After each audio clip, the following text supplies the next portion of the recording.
કાજલ બુલેટિનમાં આપનું સ્વાગત છે। હું છું અજીઝ ઝુપેલવાલા। સમાચારમાં વાત કરીએ તો વડોદરાથી મોકલાવેલ અગરબત્તી આજે પ્રગટાવવામાં આવી હતી। અયોધ્યામાં 22 જાન્યુઆરીના રોજ રામ મંદિર પ્રાણ પ્રતિષ્ઠા મહોત્સવ યોજવાનો છે, જેને લઈ આજથી પ્રાણ પ્રતિષ્ઠા અનુષ્ઠાનની શરૂઆત થઈ ગઈ છે।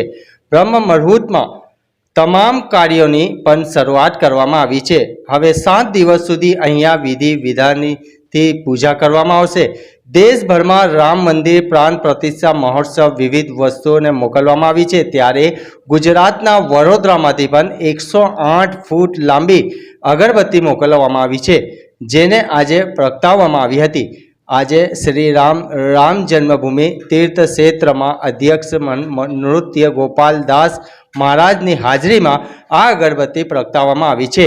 પર્યાવરણને અનુકૂળ આ અગરબત્તી લગભગ 1.5 મહિના સુધી ચાલશે અને તેની સુગંધ ઘણા કિલોમીટર સુધી ફેલાશે તેમ સૂત્રો દ્વારા જાણવા મળ્યું હતું।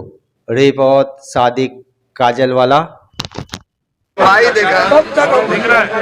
मेरा एक सवाल जिसके पहले मैंने आपको ये बताया है, एकदम सौभाग्यशाली अपने आप को मानते हैं, कामकाज बनाएंगे और इसको जो हवन सामग्री होती है उन हवन सामग्रियों से तैयार किया गया है।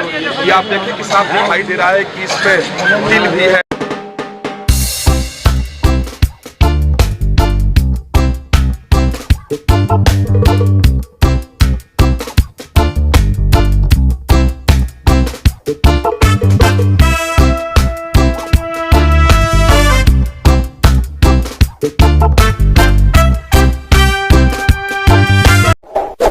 इस वीडियो को लाइक करें, हमारे चैनल को सब्सक्राइब कर बेल आइकन जरूर प्रेस करें